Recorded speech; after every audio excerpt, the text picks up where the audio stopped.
Great morning, great morning, great morning. You guys come on in.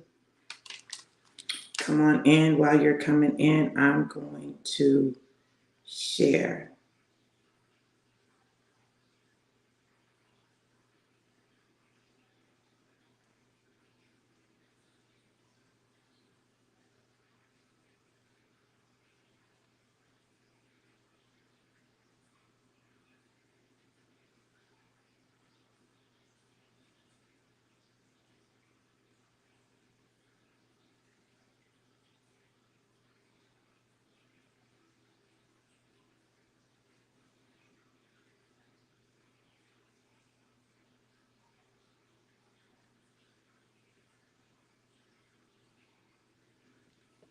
Come on in, you guys.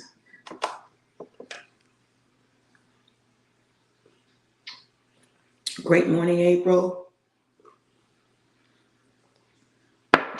Hey, Jackie. Yes, Georgia and New Jersey in the house. Y'all come on in. I'm going to share.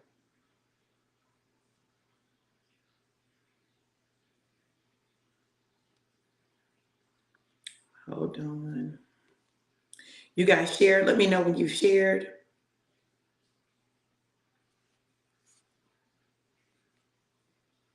Today's one of those words. Oh, all right.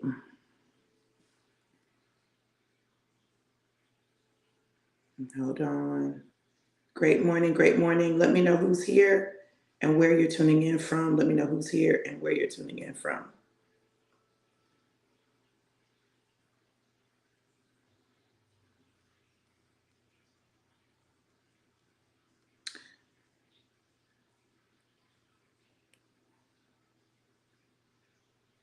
I'm glad you feel better too, sissy.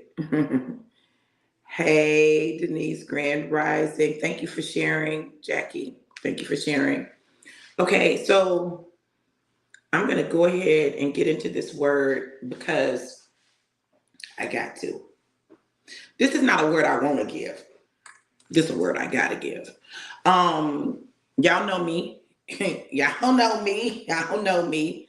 Um,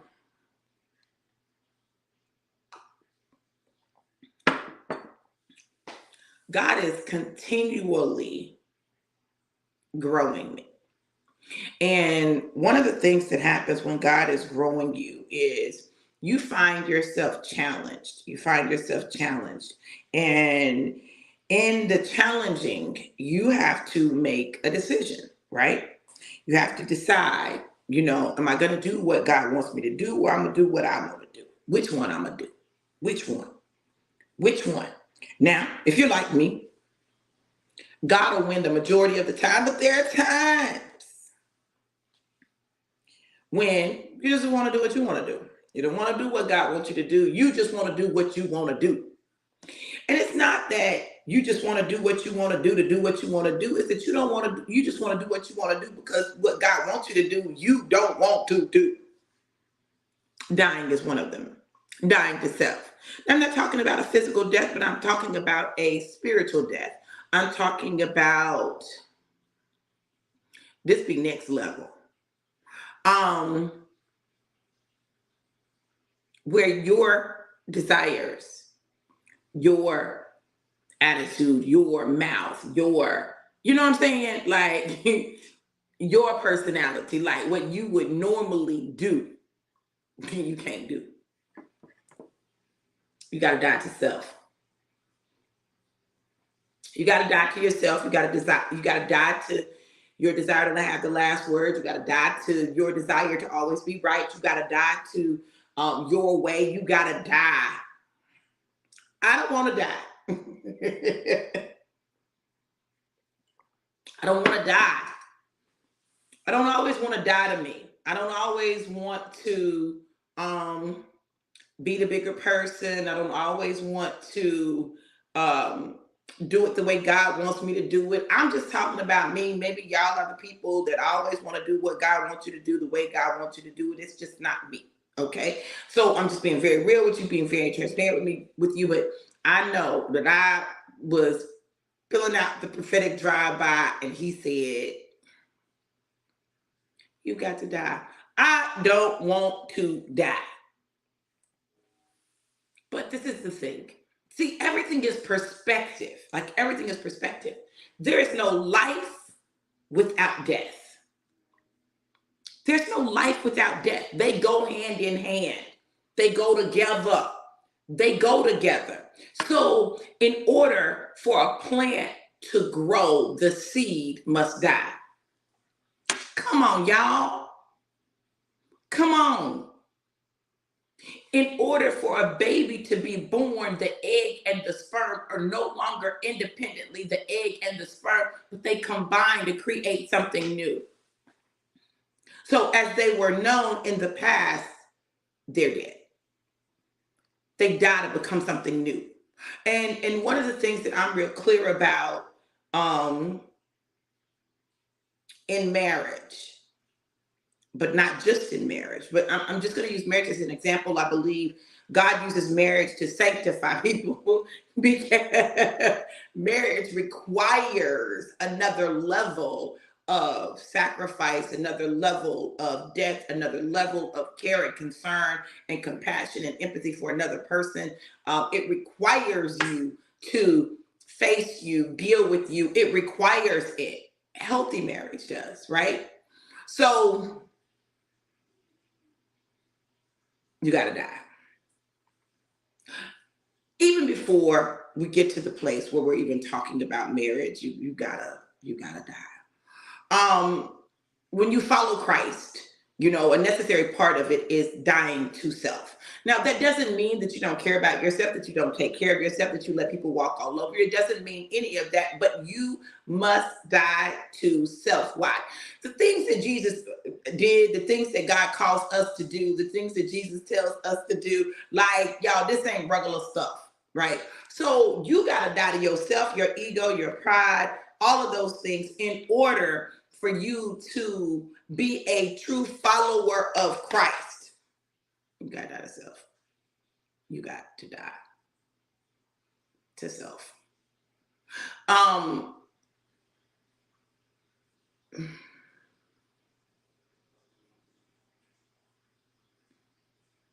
Sometimes, you know, people will say things to me about how amazing I am. Oh, it's so amazing. Oh, that you do this, that you did that, that you did it. And I honestly am like, I don't want to do none of that. If I be real, I didn't want to do it, but who God has created me to be and the assignment that he has given me requires me to step outside of me and what I want to throw temper tantrums. I do.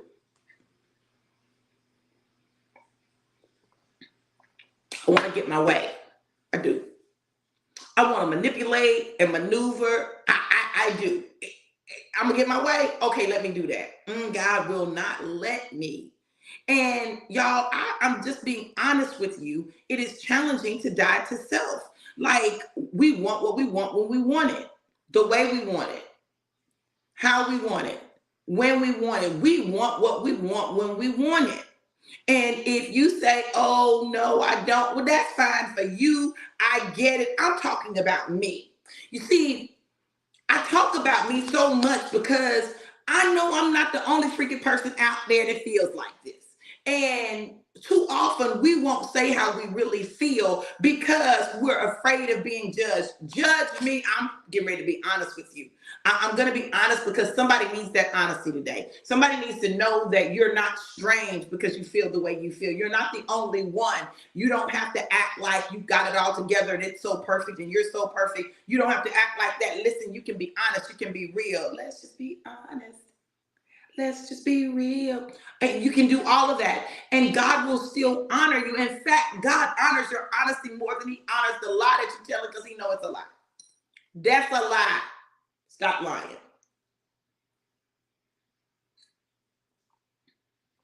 It's one of the reasons that I'd much rather deal with someone that says they don't like me than someone who acts like they like me and they don't.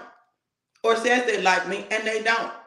I'd rather deal with the person that don't like me. I'd rather deal with the person that called me a knuckle than the person who's like, oh, well, we're family. We are family. But whole time they're stabbing me in my back. Now I'm good on that. Miss me with that. Like, I'd much rather deal with someone who says, I can't stand you. Cool. I know where I stand with you. I'm good. Okay. Than the person who acts like they like me, but they don't. Listen, we've got to die to ourselves and we got to die to lies. Stop lying. Stop lying. I'm convinced that we would be further along in our journey if we were honest. If we were honest with ourselves, if we were honest with others, if we were honest with God. God already knows. I don't know why you want to lie to God, because I be talking to God like, listen, Daddy, you already know. You know your child, you made me. So since you knew me before I was formed in my mother's womb, you already know how I'm feeling about this right here. You already know how I'm feeling in this situation. You already know how I feel. You know, God, you know my mouth. I've had to die to my mouth because my mouth is slick. It's slick. Oh, my mouth is slick, y'all. I'm trying to tell y'all. If I don't catch myself, some stuff will come out of my mouth and people be like, they be cut up, bleeding on the side of the road for dead.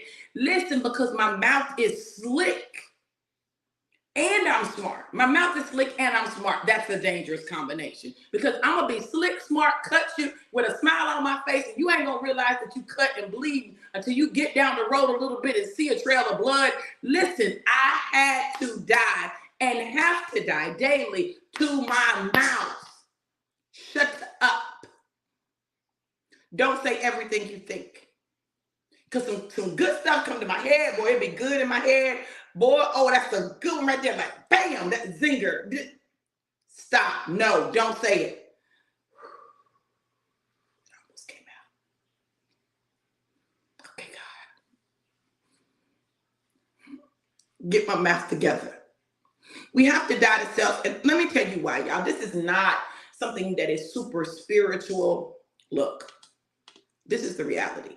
Okay. And this is the part that maybe it'll help you because it can shift your perspective, which will allow you to look at dying to self a little differently. So maybe it'll make it a little more palatable. You'll be able to embrace it a little more. You'll be able to go through the process a little better. Okay. So listen, you got to die to self because yourself and what yourself wants, your flesh, your flesh, not the spirit man, but the flesh. The flesh is at enmity. It is an enemy of God because it only wants pleasure, period. The flesh is never going to go towards pain. It's never going to go towards loss. It's never going to go towards it. It's not. Your flesh will not automatically do that, right? So you got to understand that you got to align with spirit. You got to make your flesh align with the Spirit of God that resides inside of you. And when you do that, you're going to have a little battle. It's going to be a little war because the flesh wants what it wants when it wants it, the way it wants it, like all of that. It wants what it wants when it wants it, the way it wants it, how it wants it, when it wants it. It wants what it wants. And that's whatever it is. We can be talking about food. We can be talking about coffee. We can be talking about alcohol. We can be talking about drugs. We can be talking about sex. We can be talking about shopping. Shopping is euphoric if you're a shopper, right? Shopping is euphoric if you're a shopper. If you're a shopper and you get a high from shopping, there's something about spending money. There's something about buying stuff, right? That excites you. Adventure. Your body can be addicted to adventure. When you have an addictive personality, it doesn't matter what you're addicted to. The addiction is the addiction. Angel number 144. The addiction is the addiction. People want to look at people who are addicted to drugs and alcohol and people who smoke, and you want to look at them and say, oh my God, oh my goodness, I can't believe you do that. People who are addicted to pornography, people who are addicted to sex, people who are addicted to whatever they're addicted to, right? So whatever addicted to gaming, and being on the game, that's an addiction. Like there's something that's being gotten out of that. People are addicted to it, right? Have you ever been around someone who is addicted to gaming and you know they can't play the game and they nerves is bad because they can't play the game? Come on now, it's not just about weed or drugs or alcohol or these things. It's not, no, an addictive personality is an addictive personality. People are addicted to work. They're called workaholics. Like you have alcoholics, they're workaholics. I was a workaholic. I was addicted to work.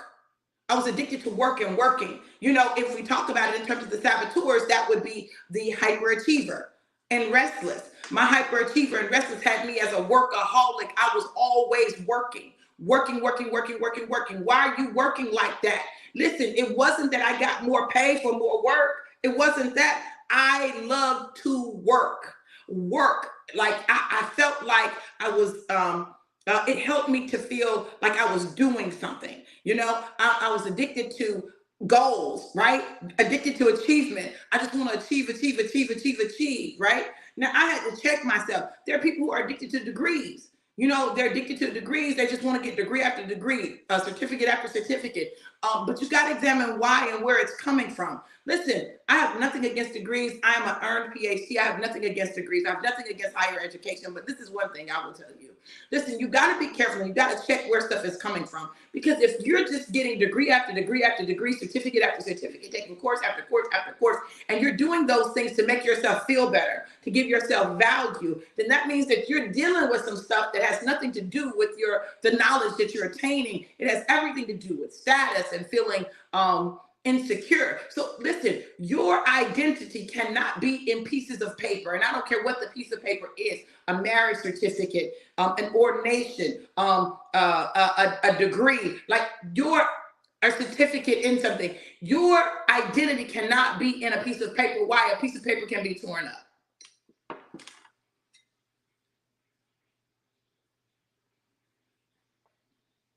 What happens when the paper is torn up?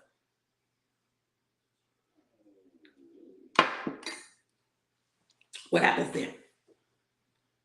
You've got to know who you are in God. And knowing who you are in God means that you got to die to yourself and your own concept of who you are and how you're supposed to be. Because listen, the world has jacked us up. Our life experiences have jacked us up. Our parents, our families, our relationships have jacked us up. And so we find ourselves trying to be someone that God didn't create us to be and falling short. Why? It's not who you are. And then you convince yourself that it's who I am. Oh, it's who I am. You are not that person. That was your coping mechanism. Angel number 144. See, I got to look that up because we done hit it too many times today. That was your coping mechanism. We mistake our coping mechanisms, which become our saboteurs, for our identity. We've got to stop.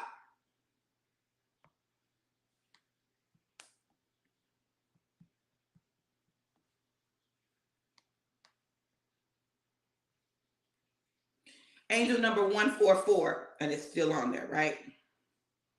Thank you, April. Hey, Kareen. Hey, Mardan. Angel number 144.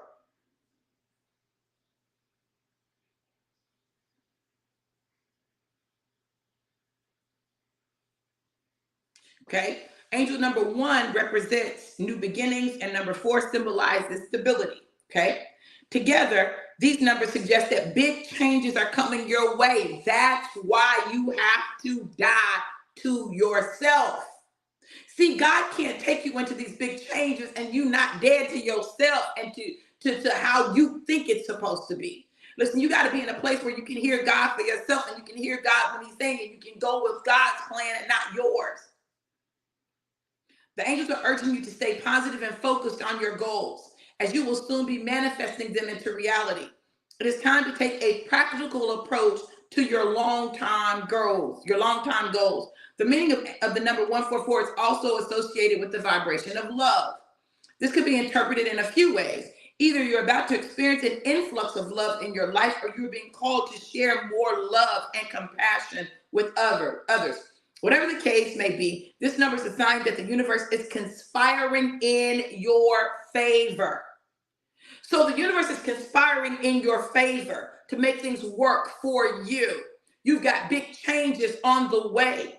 It's time for you to get practical in how you deal with your long-time goals. You say that you've got a goal, then let's get practical in how you get there to that goal so that you can accomplish it. If you could accomplish your goal doing what you've always done, you would have already done it. If you haven't done it yet, that means there's some things that have to change in your life in order for you to get there. If there's a type of love that you desire and you are not getting that love, check the love that you're giving. Are you giving that love? Are you giving love that is whole and complete and compassionate? And are you giving that? See, we have to be ever so careful, because let me tell you something. We can get accustomed to the facade, right? We can get accustomed to putting the blocks and the barriers around our heart. And then, listen, and then we end up blocking out the very thing that we desire. I don't know about anybody else, but I know for me, my heart, that's not the first thing you get from me. Can't have all my heart. So when I give you all my heart, listen, I'm just talking about me. Now, this may not be you, but I'm talking about me, all right? If I give you my heart, I have to be aware, because, listen, if something looks like something I've seen before or I've gone through before, then I'll be, hold up. I have to check me. See, you got to understand that you got to die to yourself, because yourself will have you thinking stuff is stuff that it's not.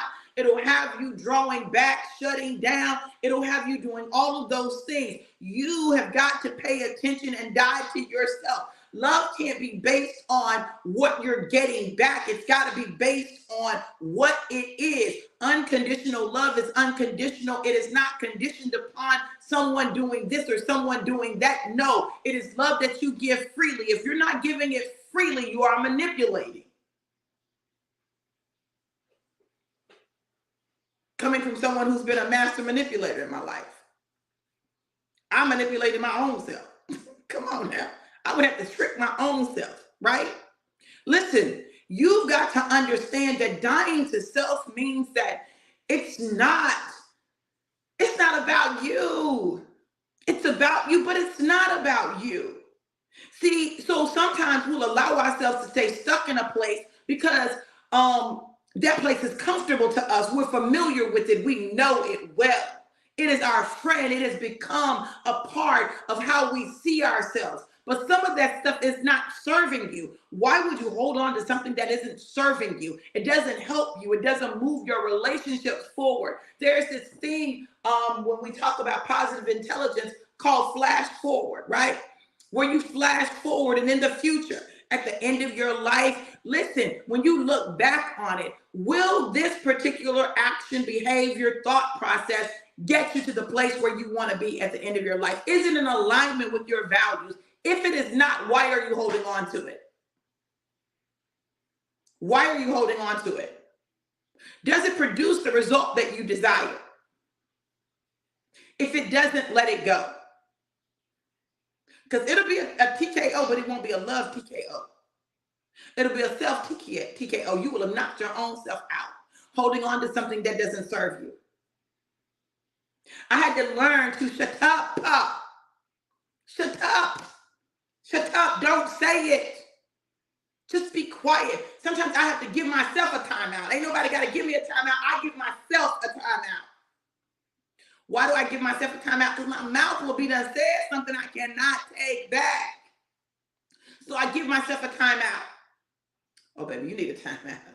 You need a timeout because your mouth's finna be real slick. And contrary to popular belief, you can't take words back. Once you say them, they're out there, the damage has been done. So you have to make a conscious decision to pay attention to the words that are coming out of your own mouth. Kill your mouth. See, we don't want to kill the things that come out of our mouth that are to our detriment so that we can say the things that produce life. Life and death are in the power of the tongue. But you want to let the part of your tongue that just say everything willy-nilly be the one that's in control, the fleshly part of your tongue, not the spirit. See, the spirit will be in alignment with God. It will say things that edify. And edification doesn't mean that you always agree with people. It doesn't mean that you don't set boundaries. It doesn't mean any of that. It simply means this, that it's not being said with malicious intent to destroy someone.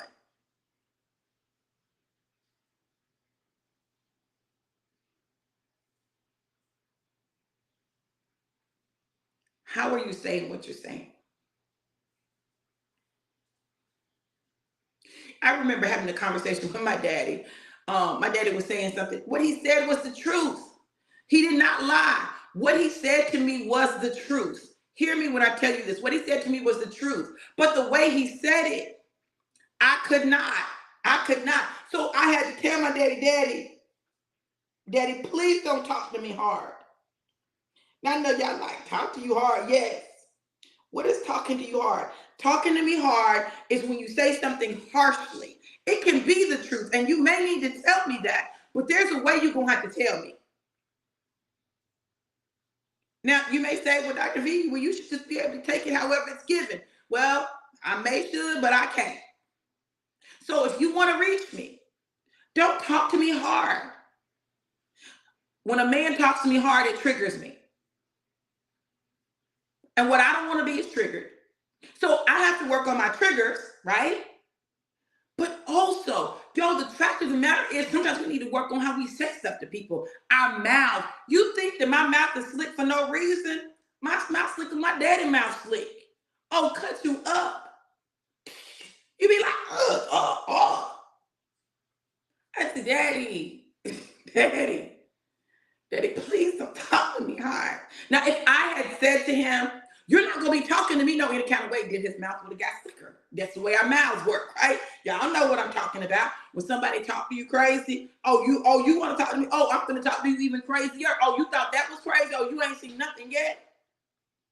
We have a tendency to match energy, particularly if you're an independent woman, you're accustomed to taking care of yourself, you're in a situation you're not accustomed to, baby, you're looking, because I don't need you no way. Y'all know how we do, neck rolling and stuff.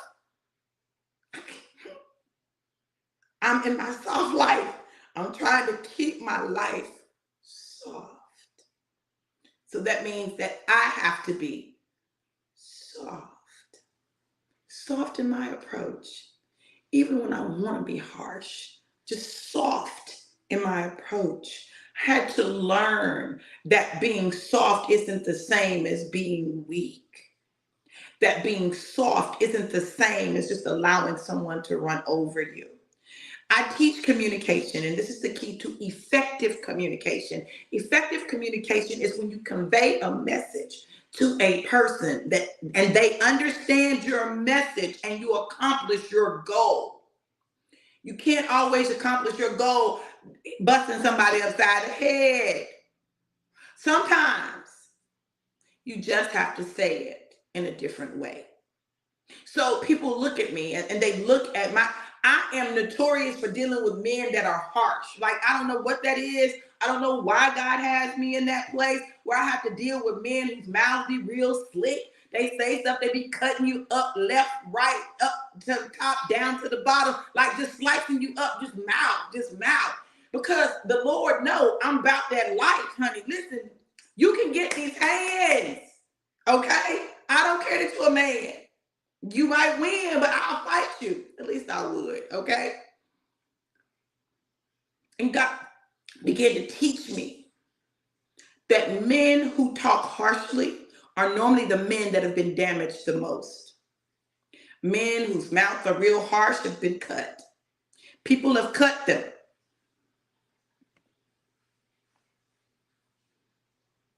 They found themselves getting cut, and they said, I'm cutting back.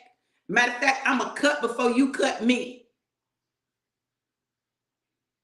Men who judge were judged. People who judge were judged, and they tend to reflect that judgment. right? Because all of us have a judge that's always talking to us, always got something to say. I called mine, my judge's name is Tomb Raider, always trying to raise dead stuff. Here you go, repeating cycles. Oh, you back to the old stuff. Oh, this is not different. This is no different.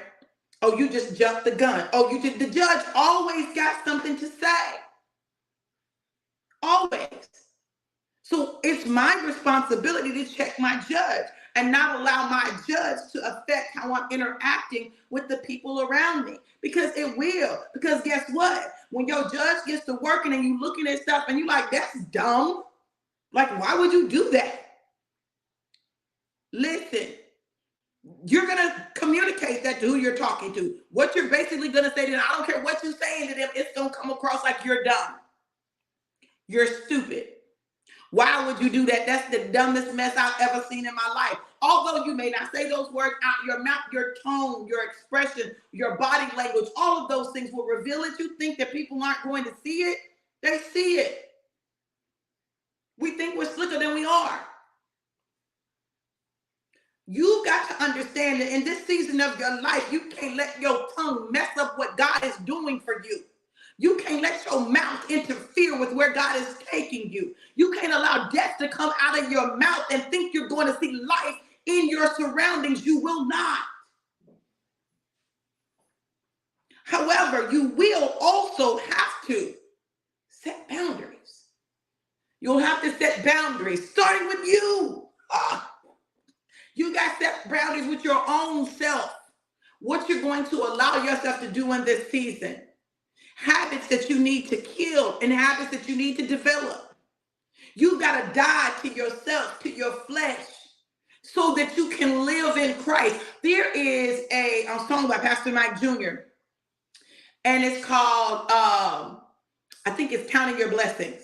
Counting My Blessings, right? And it says, you know, that I got to die twice. Once to the old me, and then so that I can become the new me. So, like, I love that song. I love the song because it is my reminder, and I was listening to it several times on repeat last night while I was cleaning. Listen, cleaning requires me to die. It requires me to die. I need y'all to understand that it requires me to die. Cleaning requires me to die to me, okay? It requires me to die. It's a whole nother level to me. You know, like because of how I do it. Like, there is an OCD person, also known as stickler, that lives inside of me. And I try as much as possible to keep her at bay. But when she comes out, and it is difficult for me to turn her off. I need y'all to understand, there's a reason that I kind of took the approach to my house that I had to take at one point when I was really dealing with a lot of physical health challenges, because I know me. And there'll be things that my nerves hit real bad. And it's difficult for me to stop. It's difficult for me to turn it off. It's difficult for me, which means that I'll put all of this energy into it. So I have to check myself. I also had to check myself because I was an angry cleaner. Are there any angry cleaners? You start cleaning when you're mad. You get mad and start cleaning, and then the more you clean, the madder you get. Any angry cleaners out there? Am I the only one that's an angry cleaner? When you get mad, you start cleaning, you be cleaning all hard. Okay, y'all listen. When you are an angry cleaner, cleaning becomes therapeutic, but it also is problematic because you associate cleaning with anger. So then anytime you clean, even if you weren't angry before, you get angry. Because cleaning is associated with anger. There's no joy in it.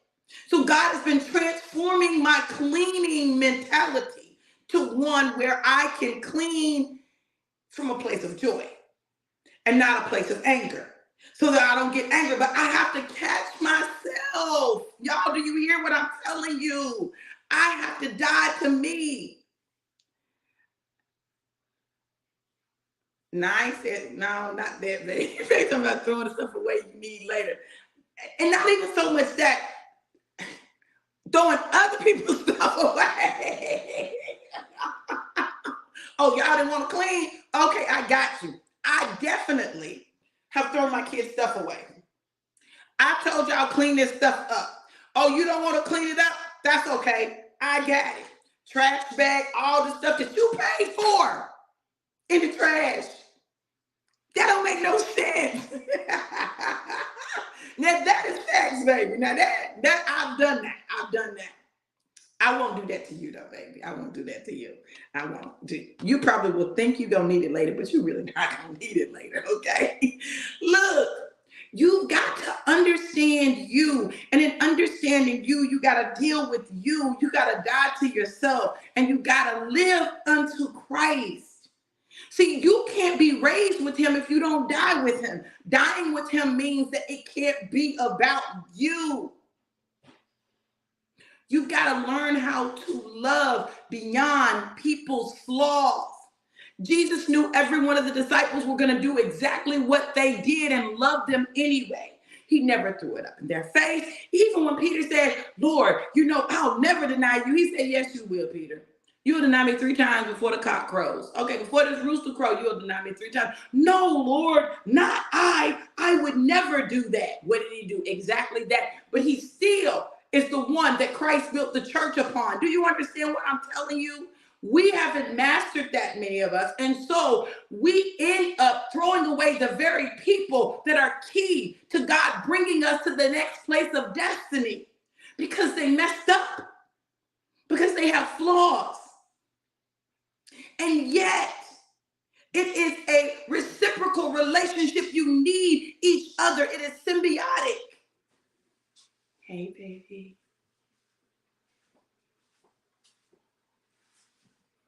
Have a great day. I love you. Love you too. No angry cleaning. No, baby. Cleaning with joy. You have to get a hold of you. It requires honesty.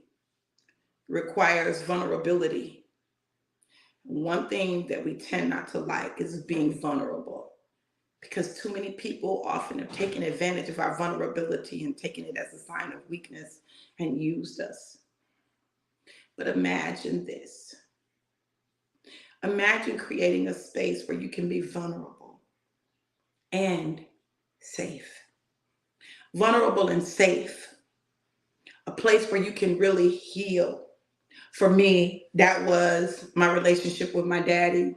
That was being with my daddy. It allowed me to be vulnerable in a way that I normally wouldn't be vulnerable with a man, and be safe and protected. That relationship is so key to me. And it was so key to my preparation for my husband.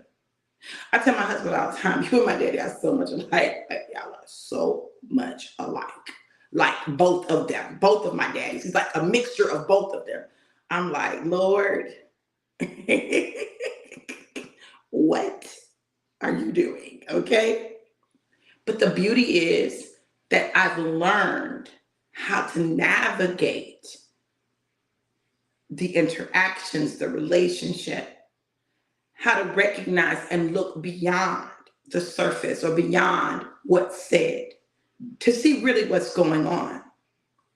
I've been telling you all some things and sharing with you some things. I shared some things with you about men and how men communicate sometimes and stuff. And I'm not saying all men communicate like that. I'm not saying that. I'm not saying all women communicate like a certain way. I'm simply identifying some things that trip us up. Okay.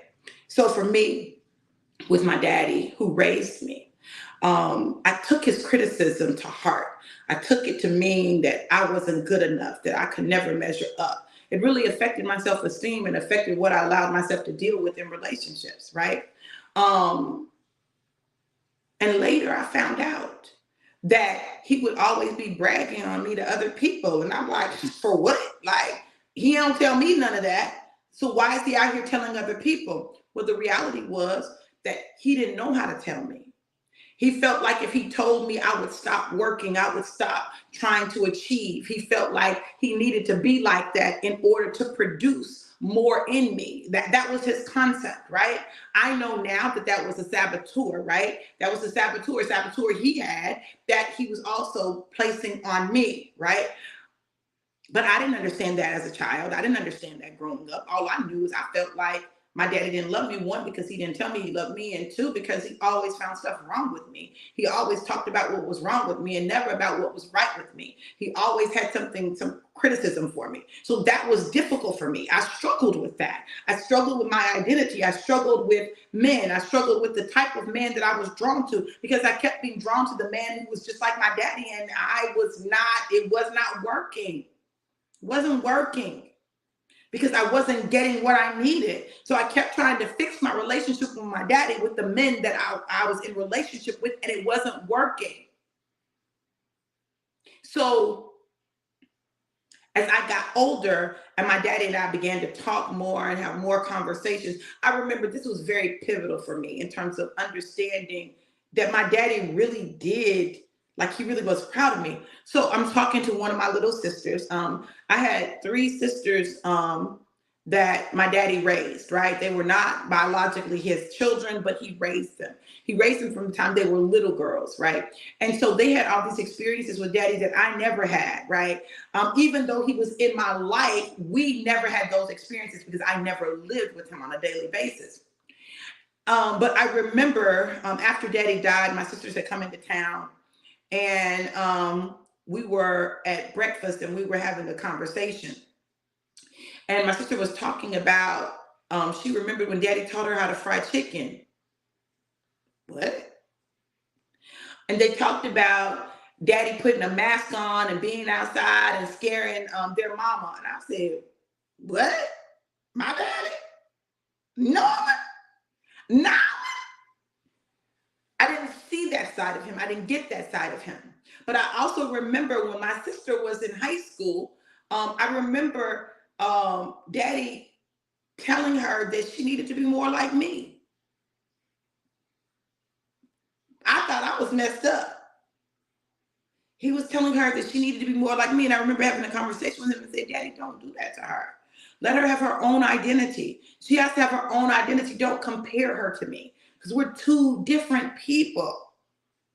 I understood even then, in my early 20s, the importance of allowing people to be supported in their identity because of how it affected me. You see, I'm not new to identifying my emotions and articulating them. I'm not new to that. I learned how to do that early. Like in my early 20s, like I learned how to have those difficult conversations, how to write letters. I learned how to do that. I learned how to dissect and understand and get behind it, right? To understand. But it was dangerous. Do you understand what I'm telling you? Because I also learned how to use that information. You all listen. I wish I could say that I always got it right or I always get it right. I don't. I wish I could say that I always use the knowledge that I have for good and not for evil, but I don't. Sometimes there's a side of me that rises up, and I will be petty, or I will be slick at the mouth, or I will maneuver in a situation to get what I want. Listen, I'm just being honest with you. But look, let me tell you what I do. I try to die to that part of me so that I can give people free will and choices, because I want free will and choice. I don't want you to take my choice away from me. I don't want you to maneuver me into something. I want you to allow me to make a decision for myself freely. And I try to do that with people. I try to give people choice and freedom and not make people feel like they got to do what I think they should do in order to get my love. And it's difficult sometimes because it's so much easier to move the pieces on the chessboard than to allow people to choose their movements. Especially when you know the movements that they're making are going to take them to an end that is not a good end. But you got to let them take the journey. So I find myself often saying, everybody has a journey. Everybody has a journey that they have to take. No one can shorten the journey for them. They have to choose something different. I had a client, a coaching client, who just did the No More Sabotage class, and I asked permission to share this with you guys. Right, I want to share this. Period. I asked permission, and our first class, our first class, she was in the dark. Girl, why is you in the dark? Girl, you got to turn some lights on, girl. But she was in the dark because she was depressed. She was overwhelmed. She was living her life as a victim. Listen to me. I want y'all to hear this because I need y'all to understand the stuff that I'm saying to y'all. I'm not saying for no reason. I literally am watching how this information and learning how to apply it changes your life, transforms your life. So this is class one. Class one, she starts out in the dark. She turns the light on. We begin to go through her results, and her scores were very, very high on everything. Very high on everything. 10, 10, 10, 10, 10, 10, 10, 9.5, 9.2. I think the lowest one may have been a 7 point something, but all of them well over 5, which are the things that you need to work on, right? So we go through the first class. She begins to lighten up.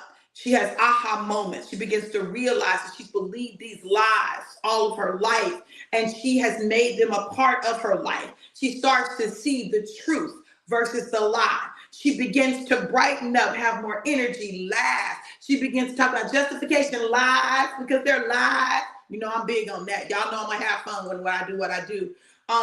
We finished the class. She's in a good place. I said, this is your homework. I give her her homework. I said, I want you to retake the assessments. I said, I want you to retake the assessments, and I want you to look at your scores. Her PQ score was like 8%, right?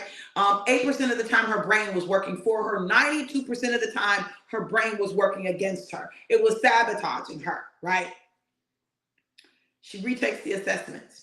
The next day, I had a full day. It was a lot, and I needed to just breathe. So we moved our session from Saturday to Sunday. Okay. She said, "Oh, that's fine." And I got my results back. She said, "They improved a lot." I said, "Girl, well, send me your results." She sent me her results. Listen to me. Victim was her number one saboteur at a 10. It was at the top. She retook the assessment, and victim was her last one, and it was like a 4.2, less than a 5 after one session. So what changed? Is that real, or did she just know the answers to say? No, something clicked in her mind. She went from being a victim to being an overcomer. See, when your mind shifts, it changes things, right? Literally, research shows that when you learn how to kill your saboteurs, your gray matter changes. So the parts of your brain that are activated shift. You move from operating from your amygdala, which is your saboteur mind. It is your reptilian brain. It is the part of your brain that is wired solely for survival, to the part of your brain where you are able to be creative and empathize and have compassion and grow and have your sage brain or your God mind, right? Where you can access the things of God that are real, the infinite possibilities. You can believe that they're possible for you. Her PQ score, her positive intelligence score, went from 8% with her brain working for her 8% of the time to 63% after one class. Now you may be saying, Dr. V, what happened in that one class? She got the realization and the revelation that lies were lies. And the lies that she had been using to protect herself, to stay in survival mode, were not helping her move forward in her life effectively. So she could let them go. Had she been a victim? Absolutely. Did she have a right to feel like a victim? Absolutely. Was being a victim working for her? Absolutely not. It doesn't matter what happens to you. What matters is how you respond to what happens to you. And when you can get the revelation that in everything that has ever happened to you, there was a gift. When you can find the gift in what happened to you, you no longer have to be a victim. What's the gift? What's the gift in dying to yourself? The gift in dying to myself is this for me. I get to love freely, unabashedly, and unashamedly. What does that mean? I can't lose loving, but someone can lose me not loving me right. Do you understand? If you love right, if you love genuinely, if you love from a pure place, you don't lose. 11:11. You don't lose. You can't. But someone can lose you. Don't be afraid to love the right person. Just know that God has a way of making everything work in your favor. Corey said, they say men marry their mothers and women their dads. Not always, but mostly. A lot of times because we're trying to resolve those conflicts. There's my sister. Hey, sis. That victim mentality can be detrimental to our mental health. Absolutely. Absolutely. Because it's easy to get stuck there and spiral. It's one of the reasons, one of the many, y'all hear me say this a lot, but it's because it's the truth. Of all the things that I've taught, of all of the programs that I've created, teaching people how to identify their saboteurs and how to kill them and move from surviving to thriving is the thing that has yielded the greatest results in the shortest amount of time. Because that's at the root. I'm a firm believer if you can get to the root and uproot the root, then everything else has fertile ground to grow on. But as long as you have those negative roots, they're going to choke out everything good that tries to come in. They're going to convince you that the things that are good for you are not. They're going to convince you that the people who are for you are not. They're going to convince you that the situations that you experience are all bad and horrible and negative, and you're going to be focused on the bad, the horrible, and the negative instead of finding the gift in every situation. It's one of the reasons that I love Romans 8:28. And we know this. We have this assurance that all things work together for the good of those who love the Lord and are called according to his purpose. Everything. It's not just some stuff. It's not just the good stuff. Even the stuff that is bad, like death and rape and molestation and incest and, being robbed and losing a job or not being able to accomplish a goal. Everything in your life works together for your good. Everything. Everything works together for your good. You have to find the gift. So when I look at my life and I look at the fact that for 55 years, I thought a man was my daddy who was not my daddy. Biologically. He was definitely my daddy, but he was not my biological father. I didn't come from his sperm. Even that worked for my good because I was blessed to have two daddies. I was blessed to be able to work out my daddy issues with my daddy who raised me. It taught me to value life, value my daddy. You understand? So that when my biological daddy came in my life, it didn't matter what he had done. It doesn't matter what he will do. I'm going to love him, appreciate him, and value him, and honor him. Because I know what it is to lose one. You don't just get them back. So my approach to things may be a little different. My approach to love, to marriage, may be different. Why? I was married 5 times, divorced 5 times, twice to the same man. Clearly, I believed in love. Clearly, I believed in marriage.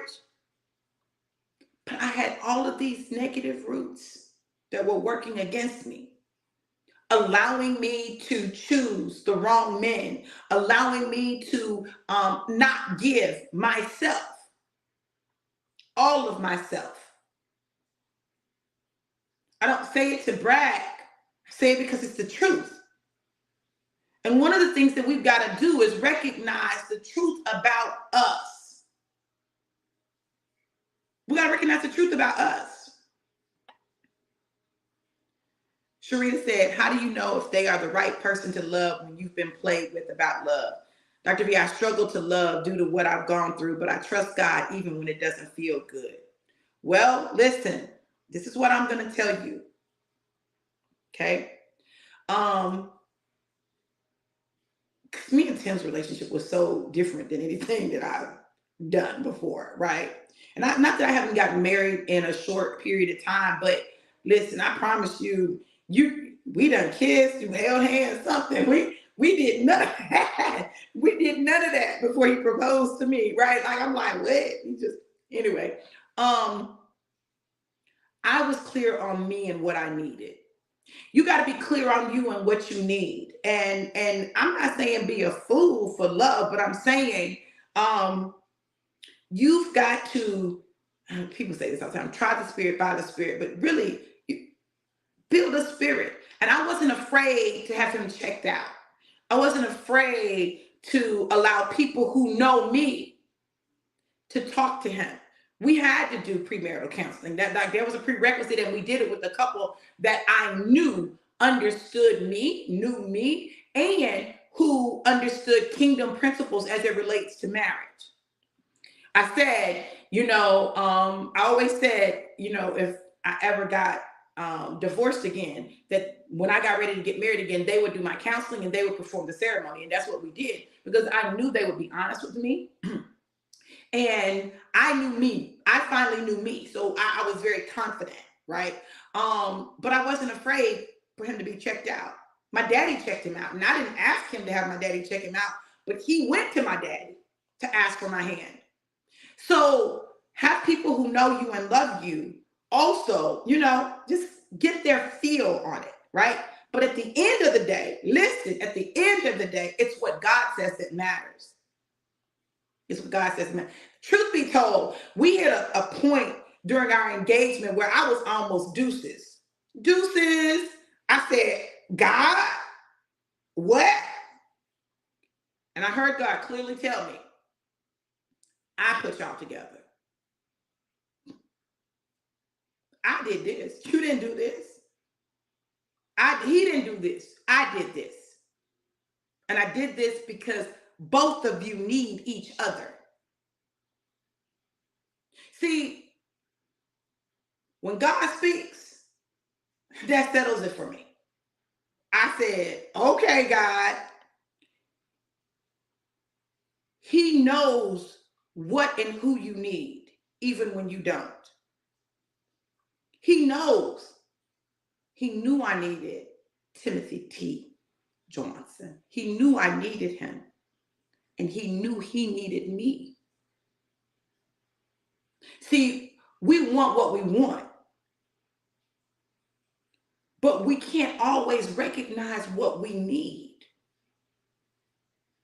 I was real clear that there were certain things I wanted in love. There were certain things that I wanted in love. There were certain things that I wanted in my marriage. I knew I needed a man who would want to provide for me. I knew I needed that because I'd done too much providing for nookus in my life. I've done too much of it. I needed a man who would allow me to lean back into him and not be stressed and overwhelmed because I'm going to have him like he got me. But I needed someone who would want to take care of me. I needed that. I needed someone who would love me and want to live life. I needed that because I want to live life. I want to travel, I needed someone that family is important to them because family is important to me. I needed someone who could accept all of me without throwing it in my face. I needed that. I wasn't trying to pretend to be nobody, and Tim will tell you, I'll be real clear about who I am. This is who I am. I'm not typical church. You're not going to get typical church. I'm not typical church girl. I'm not typical pastor, not typical prophet. I'm not typical anything. There's nothing typical about me. I'm going to always be fine, and I'm going to always be sexy, and I'm also always going to be anointed, and it's all in one package. I'm going to be all that. So, and that was my greatest concern with us, because I felt like he was real church. I was like, I don't know how that's going to work, God, because he real church. Like Baptist church.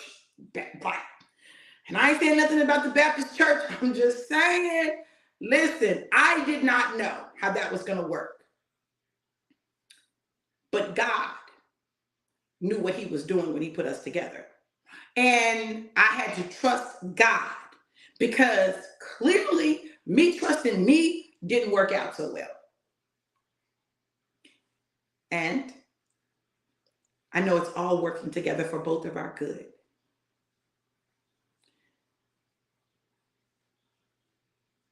He wanted to always have a smile on my face. He said, I want to put a smile on your face every day.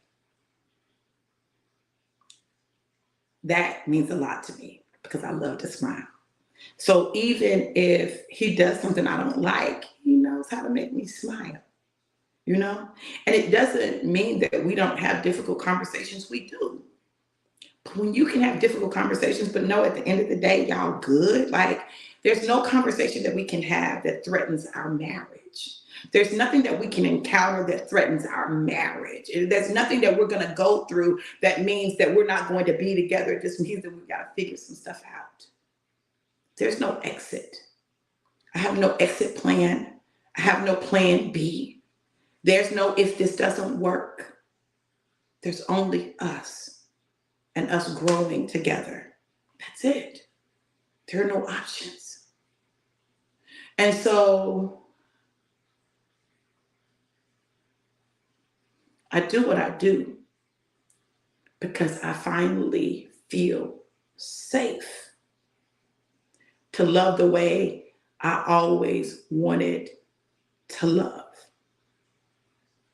When something good happens, I want to call him. When something bad happens, I want to call him. I want to talk to him. You know, I think that it's so significant. And I think you said something about a friend. I think it's so significant that we be friends, even more than being romantic, that we be friends, right? That we like each other. Like I like him. I like him, you know? I like talking to him. I like being with him. I like being in his company. My baby said, trust God is something that we say, but when you truly trust God, you act on what he says. Yes. Corey said, Sharita, if you haven't taken No More Sabotage 1 and 2 on the 6-week booster, it reveals so much, opens you up for so much clarity. Thank you so much, Corey, because it absolutely does. Hey, my daddy.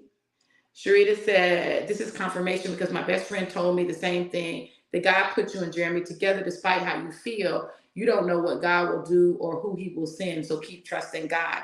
Absolutely. Yes, sis. Amen to that. You are so welcome.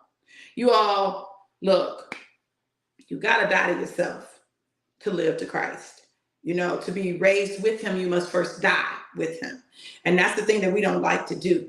It's difficult dying to yourself. It's difficult dying to bad habits, to old habits. It's difficult. I'm not saying it's easy, but it requires a mind shift. And when you make that mind shift, you can begin to change the things that you do in your life and what you receive in your life. What I'm getting right now, I deserve. I deserve to be loved. I deserve to be pampered and spoiled and served and all of those things. But so does he. So I get to do for him the things that he does to other people. And then, listen, because I want y'all to hear me. And then I have to resist the temptation, because it's a real temptation. We're doing real talk. It's a real temptation that if something doesn't go the way I want it to go, to pull back that which I give freely. You gotta You can't do it. You can't do it. I can't do it. So I got to die to self. So keep dying to self and watch what God does in you. Watch how he transforms your relationships. I believe that we're in a season where God is restoring relationships, restoring marriages where there have been breaches, whatever the breach may have been, whether it was cheating or whether it was you all just got off track, you were going in two separate directions. I believe God is bringing people back together, right? Because God honors marriage. Now, he's not going to be able to do it with everyone's marriage because everyone is not going to allow it to happen. God is still a God who gives you free will. And it requires two people. It really does require two people. And so once you've done everything you can do, you've done all that you can do, then you've got to let the rest be in God's hands. And so sometimes it may mean that the marriage ends, but sometimes it may mean that there's a recalibration because things are just recalibrated. And that's when God really gets the glory out of that. When everybody counted it out, you counted it out. And God works that thing out and puts it back together. God gets glory out of that. But it may mean that you've got to recognize and accept people's new identities. They're not the same person they were when you first met. They're not the same person they were a year ago. They're not the same person. So I want to encourage you to allow God to do what it is that he's doing in your life unapologetically. Angel number 1313. Unapologetically. You're so welcome, beautiful. Daddy, my baby said, good morning, Big Papa. I love their relationship, honey. My daddy said, well, I'm going to call Tim. Call Tim then. Call him. Call Tim. You know y'all twins anyway. Call your twin. But I love that. I love that. I love that my husband honors and respects my daddy. I love that he desires relationship and getting to know him like that. I love that. And I love how my daddy is about my husband, because my daddy knows me. And I know that I didn't grow up with him, but that man knows me because I'm him. I'm like a female version of him. For real, for real. When he said, yeah, I knew I can say yeah, because my daddy knows me and he knows what I need and who I need. So when he says, oh, that's the one right there. That's the one. Oh, he can handle you. I'm like, Daddy, what is that supposed to mean? He can handle me, Daddy. What does that mean? That means exactly what he said. He can handle me, and he can. And I can handle him, and we can handle each other. And that's what it's about. It's about being graced to be with someone. Everybody doesn't have the same grace to be with a person, And I think one of our big mistakes, I know it's one that I made. My ex, number 3 and number 5, fifth, third, my youngest children's father. Clearly, there was love there. That wasn't the issue. It wasn't that we didn't love each other. That wasn't the issue. Clearly, we loved each other. We married each other twice. We were together for almost 20 years or a little over 20 years between the two marriages. But there's someone that's graced to be with him at this point as he makes his next evolution. They got grace that I didn't have when it came to him. You understand? And a grace that he didn't have when it came to me. Nothing wrong with that. It's just what it is. Doesn't mean he's a bad person. Doesn't mean any of that. He's a great person. He's a good father. You know what I'm saying? And he's going to make someone an amazing husband. It just wasn't me anymore. So when you learn to release people and situations without all that anger and bitterness, then you can move forward in your life and get the things that God has for you. Stop holding on to the blame. Gotta blame. Accept your part. Focus on your part. Work on you and move forward in your life. That's all you have to do. You gotta die to yourself so that you can live to Christ. Look, I'm getting ready to schedule my next normal sabotage class. And I'm working on solidifying the dates when I'm going to do it.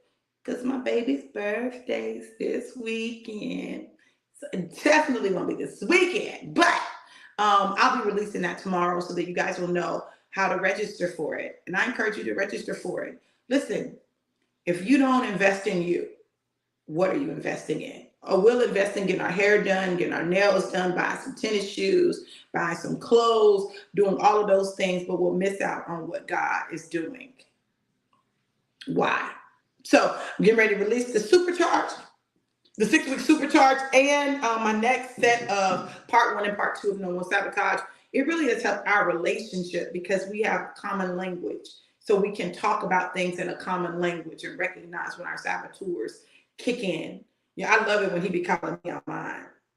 Babe, you're allowing your saboteurs to kick in where it looks like you're operating from your saboteur. I'll be like, shut up. Don't be putting my stuff back on me. No, put it back on me. Put it back on me so I can check myself, right? So get ready for that. It's coming. I pray this word has blessed you. I pray that you've gotten something that will assist you in your breakthrough. This word blessed you. If you got something that will assist you in your breakthrough, or you just want to put a seed in the ground for breakthrough, right? This is a season of breakthrough. Lent is this season of the year is huge for breakthrough. But I've told you guys it's going to require you to deal with you. Period, point blank. There's no other way around it, and you're going to have to die. If Christ had to die to be resurrected, you think you're not going to have to die? No, you're going to have to die. Die to yourself, right? So listen, you can sow that seed at Cash App $DRV Johnson 777. Cash App $DRV Johnson 777. Let me know what that seed is for. Give your seed an assignment. Don't just sow the seed. Give the seed an assignment. And sow what God tells you to sow. I'm a firm believer that you can't beat God's giving, right? And when you give, first of all, where your treasure is, there also your heart is. We've got to know that when our heart is just in money, then like that's where we gonna be. Okay, but breakthrough requires seed sowing to produce a harvest, because that seed must die so that it can live and create a harvest. Look, I love you guys to life and life more abundant. Have an amazing, incredible, and epic day. I know I am. It's cloudy outside, but it's sunny in here. I love you guys. Be blessed. Mwah.